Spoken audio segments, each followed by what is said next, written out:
Friends, మీకు ఎన్నో రకాల ఆకు మొక్కలు పరిచయం చేస్తూ ఉన్నానండి. గతంలో కూడా మీకు తెల్లగలిజీరని, గోధుమ గడ్డి జ్యూస్ ప్లస్ గరిక పచ్చడి అనేసి ఎన్నో రకాల ఆకుకూరలతో మీ ముందుకు వచ్చి చెప్తూనే ఉన్నాను. ఈరోజు మీకు ఇంకొక మంచి ఔషధ గుణం కలిగిన మొక్క గురించి చెప్పాలండి. ఇది కొండపిండి ఆకు అంటారండి. కొండపిండి, తెలగపిండి ఇలాంటి రకరకాల పేర్లతో రకరకాల ప్రాంతాల్లో చూస్తూ ఉంటారు. కానీ దీని ఔషధ గుణాలు అనేటివి ఇది ఎలా వాడాలో తెలియక దీన్ని పిచ్చి మొక్కలు అనేసి పీకి పాడేస్తూ ఉంటారు చాలామంది. కానీ ఇది కిడ్నీలలో రాళ్ళు, ఒక సైజు ఒక మోస్తాడు పెరిగిన కిడ్నీల రాళ్ళు కూడా కొండలు కరిగించినట్టు కరిగించేసే అంత ఔషధ గుణం కలిగిన మొక్క కొండపిండి ఆకు మొక్క. దీన్ని జ్యూస్ రూపకంగా చేసుకొని దాంట్లో జీలకర్ర పొడి, పటిక బెల్లం పొడి కాస్త కలుపుకొని పరగడుపున మార్నింగ్ తాగేసేయండి. అది తాగిన తర్వాత ఒక హాఫ్ అన్ అవర్ 1 అవర్ వరకు టీ, కాఫీలు అనేటివి తాగొద్దు. ఫుడ్ కూడా తీసుకోవద్దండి. ప్లస్ దీని ఆకులు, దీని పూత, దీని రూట్తో సహా ప్రతిదీ మనకు ఉపయోగపడే ఔషధాలు కలిగిన మొక్క. ఇది కొండపిండి ఆకు మొక్క అండి.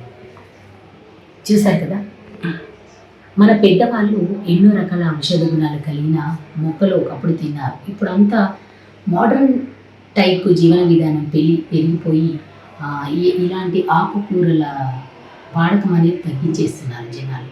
ప్రతి ఒక్కరూ నాన్ వెజ్ మీద ఎక్కువ మక్కువ చూపుతూ ఉన్నారు. నాన్ వెజ్ అనేది తగ్గించి ఆకుకూరల వైపు మీరు ఇష్టాన్ని పెంచుకొని ఆరోగ్యాన్ని ఖచ్చితంగా కాపాడుకోవాలండి. ఇది ఖచ్చితంగా కిడ్నీలో రాళ్ళు కరిగించడానికి మాత్రం చాలా ఉపయోగపడుతుంది. మూత్రంలో ఇన్ఫెక్షన్స్ ఉన్నా కూడా చాలా క్లియర్గా క్లీన్ చేసేస్తుంది ఈ మొక్క. ఈ మొక్క చాలా ఔషధ గుణాలు కలిగి మన బాడీలో చాలా రకాల జబ్బులను నిర్మూలించడానికి మాత్రం చాలా రకాలుగా ఉపయోగపడుతుందండి. దీన్ని వాడడానికి మాత్రం ఖచ్చితంగా ట్రై చేయండి. ఈ మొక్క కనబడగానే వదలకుండా తీసుకొని వచ్చి యూజ్ చేసుకోండి. దీన్ని మీరు జ్యూస్ రూపకంగా పప్పులో వేసి వండుకున్నా, ఎలా చేసినా పర్వాలేదు, పచ్చడి చేసుకొని తిన్నా కూడా పర్వాలేదండి. బట్ దీన్ని మాత్రం వాడడానికి మాత్రం చాలా చాలా చాలా ట్రై చేయండి. సరే కదండి, కొండపిండి ఆకు తీసుకొచ్చి వండేసి తింటున్నాను అనమాట. ఇది నిజంగా కొండపిండి ఆకే. టేస్ట్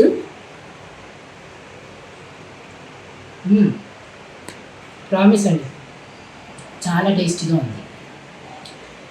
తొలకరి చిరుజల్లులు పడగానే నేలలో నుంచెల్లి అద్భుతమైన ఔషధ గుణాలు కలిగిన మొక్కలు ఎన్నో పుట్టుకొస్తూ ఉంటాయి. అందులో ఏ ఔషధ గుణం మన ఒంట్లో ఉన్న ఏ జబ్బుకి పనికొస్తుందో తెలియక, వాడకం అనేది తెలియక చాలామంది దాన్ని వాడరనమాట.